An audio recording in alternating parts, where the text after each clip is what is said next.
Big love and respect. Much love, everybody. Welcome back.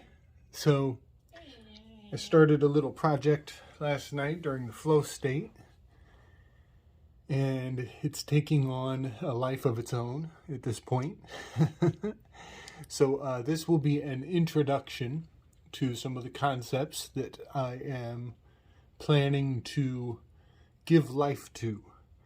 And we're going to take a tour through the heavens and observe the adventures of Perseus. I originally just wanted to focus on the Constellation of Perseus and just share some of my observations of that particular archetype, that powerful location in the heavens. And then I started reading in on the myth, and the whole thing came to life and started moving around through the zodiac. And so I kind of wanted to share that with everybody. And ultimately, what my grand thesis is that these heavenly truths, these dynamics of the sky, are the building blocks, the framework of the truth that our media uses to serve up fiction. And this is true for the false history that we've been given, and this is true for the false news that is put in our mind. You know, Associated Press, AP, op means father. You know, they are presuming to be the father of lies, if you ask me. But and they know these deep subconscious truths, and they use them to speak to a higher awareness, a level of awareness, and knowing that most people don't give themselves credit for having. And so that is my grand goal, is just to kind of focus on Perseus and bring him to life and tell his story as it goes around the sky clock. And I want people to just think of the many, many ways that this myth is still living out its cycle today. So I want to start with pointing out that Perseus is in the quadrant of the element of water. Perseus, I believe, is also Mithras, as Mithras is jumping onto the bull's back. Perseus rides just outside of, or on top of, the back of the ram of Aries, in the month of March. And here again, you know, before we were talking about how the M equals the 1 and the 3. This was Moses, this is Mithras, this is March. There's so many M's that are correspondent to the month of March, to the Aries. And one other thing that is very fun to think about is that in the current calendar system, this is 1, 2, and this is 3.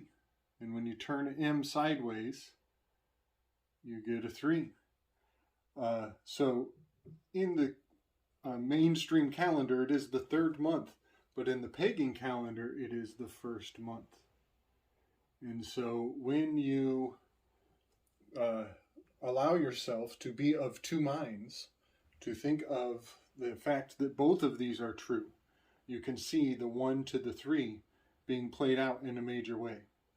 And that is the nature of the Triune deity.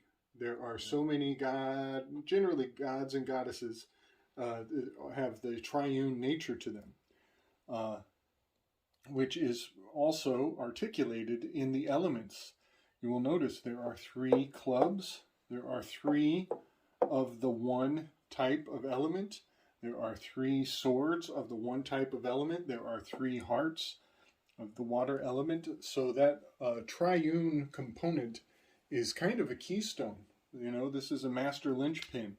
And we all know that M is the center point of the alphabet, having much to do with liminal spaces, to remain removed from duality, if you will, to see in multiple places at once.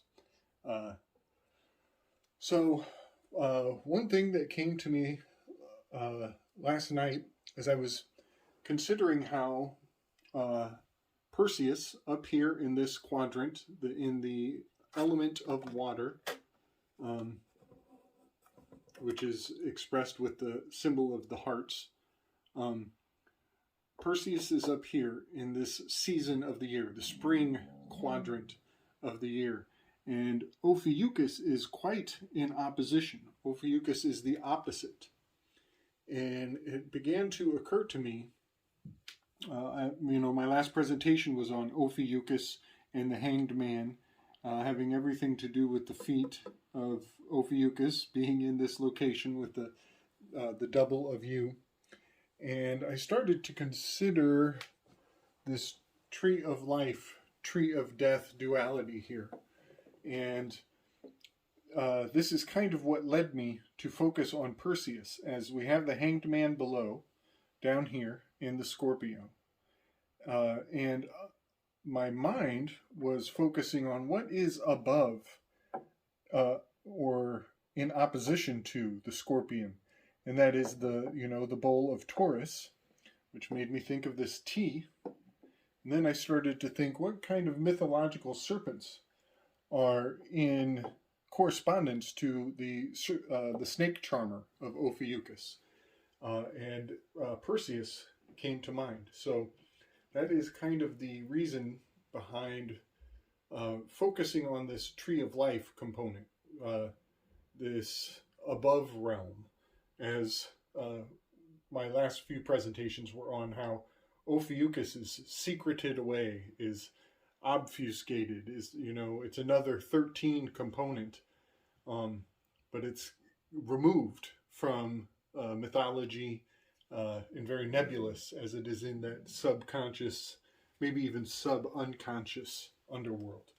So today I want to go up to the oppositional sign, opposite of Ophiuchus, and we will find another hero who is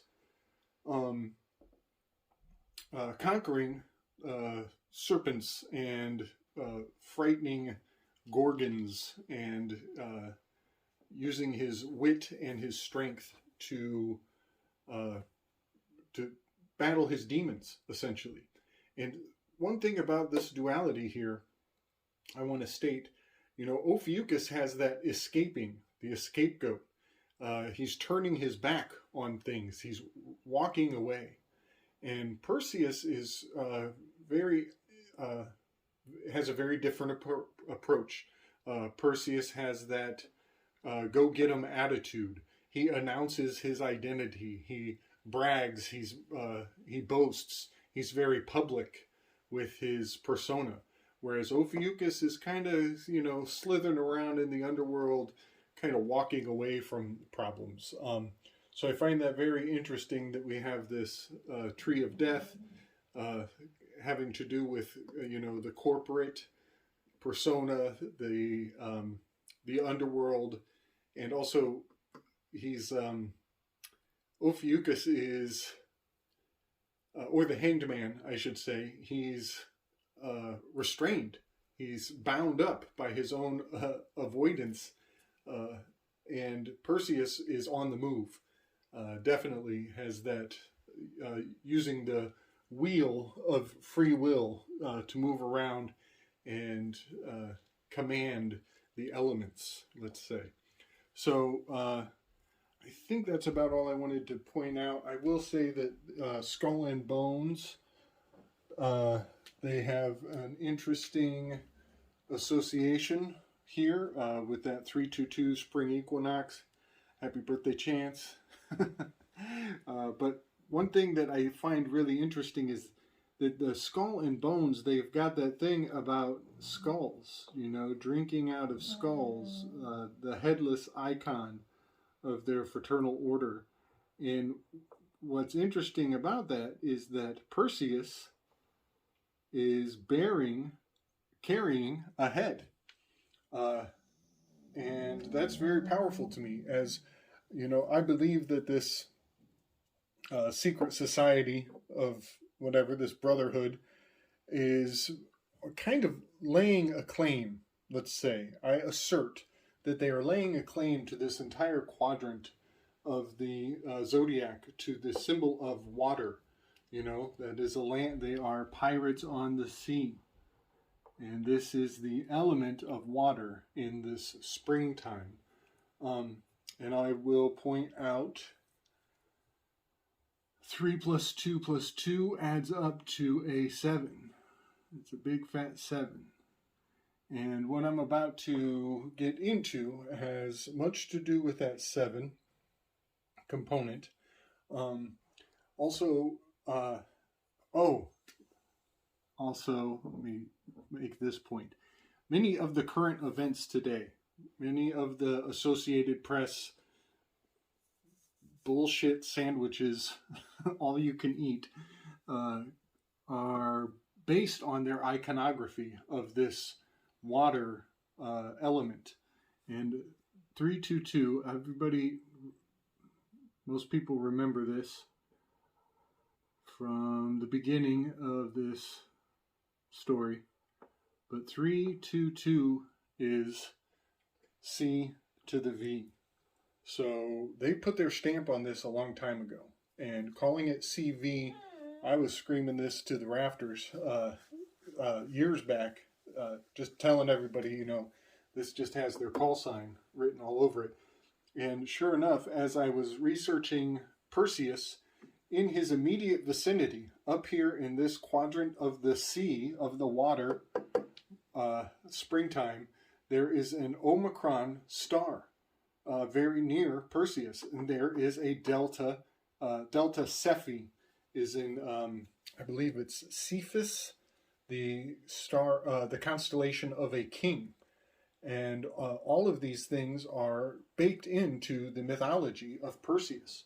And so if I were a PieRcing theorist, I would say that these movers and shakers are telling us the keystone to the cipher.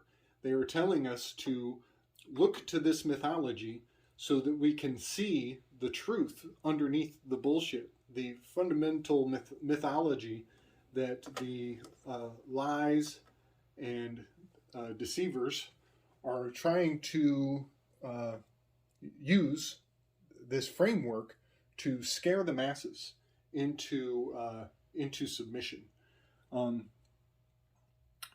And one more quick point, this will come into play, the 7. Like I said, 3 plus 2 plus 2 equals the 7.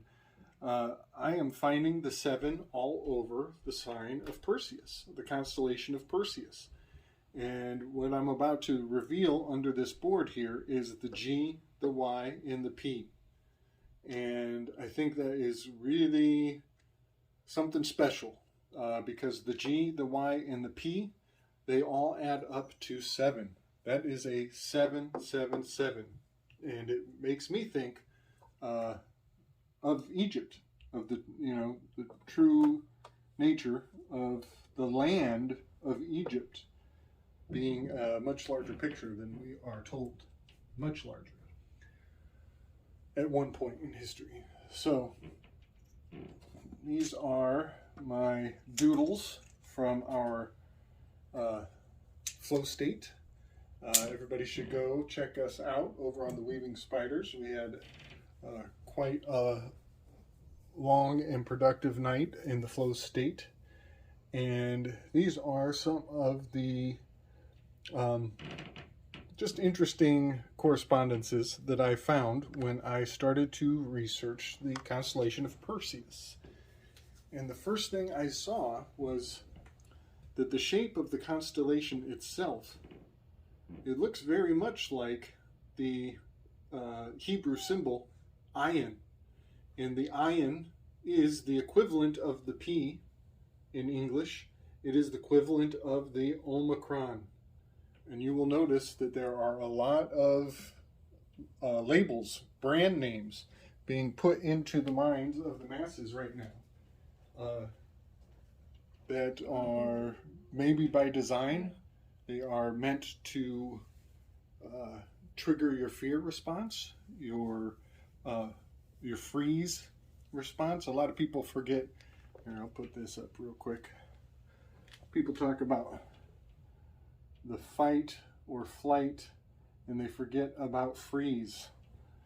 It's not just duality. It's not always two options. There's fight, there's flight, and there's freeze. And then we've even come to realize there's a whole nother option that people don't think about, and that is to seduce. Seduction is actually a knee-jerk reaction. When some people get scared, they go into seduction mode. Personally, I do not relate. I definitely do not relate. But there are some genealogical predispositions that when things get scary, some people turn sexy as a reaction to fear. So just something to think about for some of us more than others. So I just find it really amazing that the constellation of Perseus looks so much like the Ayen, which the Ayen symbol of the Hebrew alphabet has a gematrological value of 7. The Omicron is also a 7. All of them relate to this P. Perseus has the P sound in his name, and that is really something special, if you ask me. The Omicron here is also, some could say that this is relating to the evil eye, the eye of Algol, the demon star, which Algol gets a bad rap. That is actually the head of Medusa that Perseus is holding up in that location as he hovers above the ram, and almost as though he's jumping over the back of Taurus, much like the story of Mithra. And so this is basically all of the signs and symbols that relate to the P, to the G, to the Y, to the GYP, the 777. So P equals 16. Y equals 25. All of these add up to the 7, which is the G. And we know that this Y, I made it this blocked out format because that is the Yale skull and bones that venerates the 322, adding up to the 7. And the G is more of a Masonic icon, you could say. And let me do a little dispelling of the significance of this number. Let's see.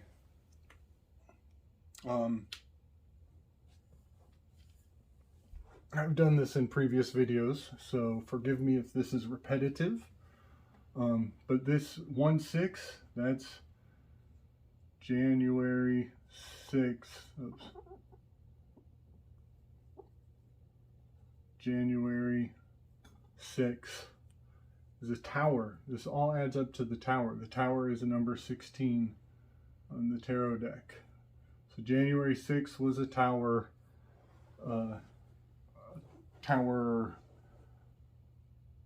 symbol, a symbol of the striking of the tower. I'll bring the tower card up so people can see it, but it basically has scary lightning bolts striking the tower. There are priests falling out of the tower, much like the Hangman card, much like 9/11. And the G is very significant because I know a lot of people have already seen this. let's see.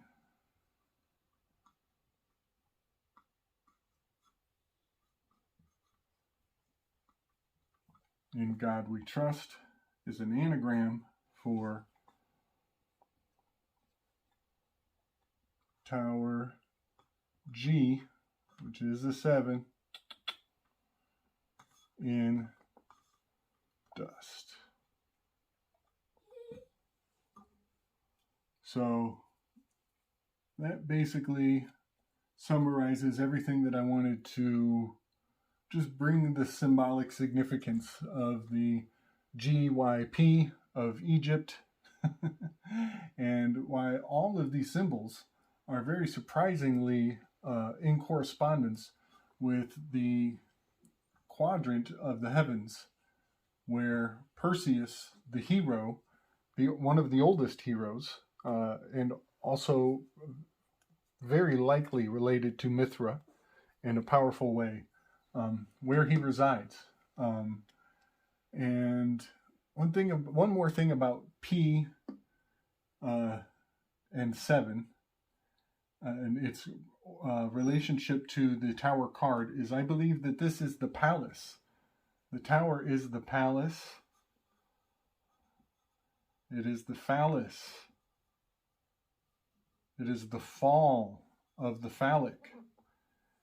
And so one of the craziest things about the mythology of the Greeks, maybe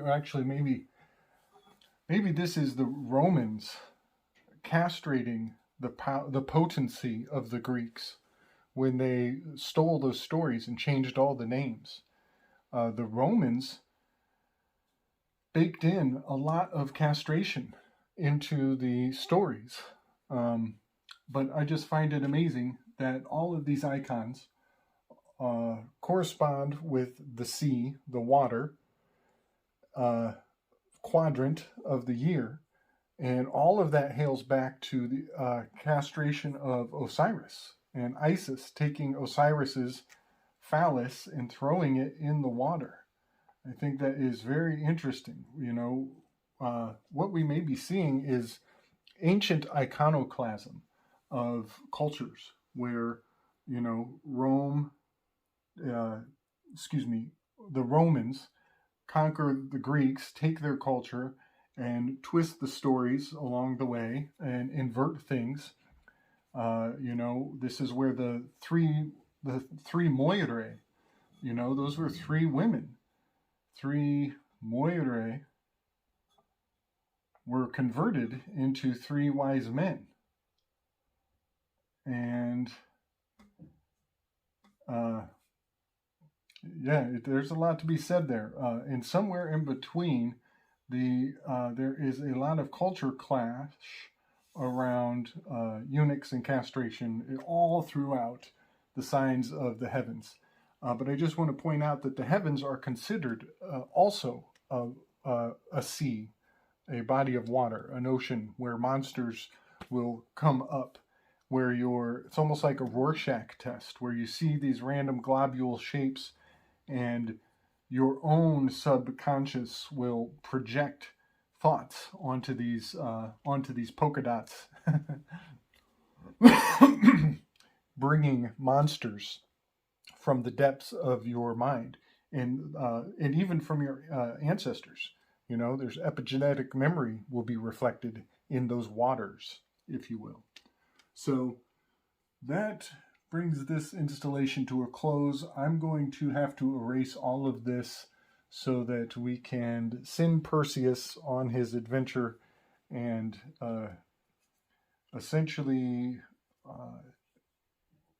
kind of give a story behind the stars that are stored up in our memory banks and being called upon by the Associated Press to believe that the myths of our modern day are even remotely valuable or remotely real, because it's quite amazing to see how much astrology and astronomy is baked into our culture and our language in the stories we are told. And they have been in the past, they will be in the future. And they are right now. Much love. Give thanks and praise. One more quick point. I want to point out how much Perseus resembles the Ayen. Perseus is carrying the eye of death, the evil eye of Medusa. And also, I want to point out how much this symbol, the Ayen of Perseus, it also, not only does it bear the evil eye of the Omicron, the cursed eye of Medusa, it also, look how much it resembles your standard number 7 here. Isn't that something? I find that really profound. I'm quite sure that, all of this veneration of the 7 hails back to Perseus in a major way. And also, I want to point out how 7 is a symbol of separation. In fact, Mercury carries a sickle, a scythe, a sacred sickle shape that he uses to separate things as a weapon.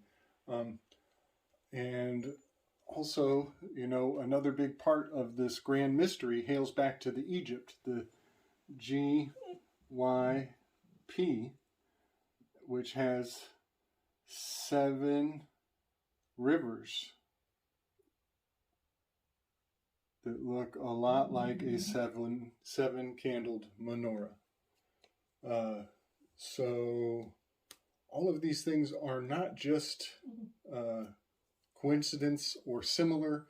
I think they are powerful things to know that the people in places of influence use to indicate that they know some of the secrets, some of the lost history, some of the truth of the place that we're in as it relates to these myths. Okay, now I'm done. Much love and strength.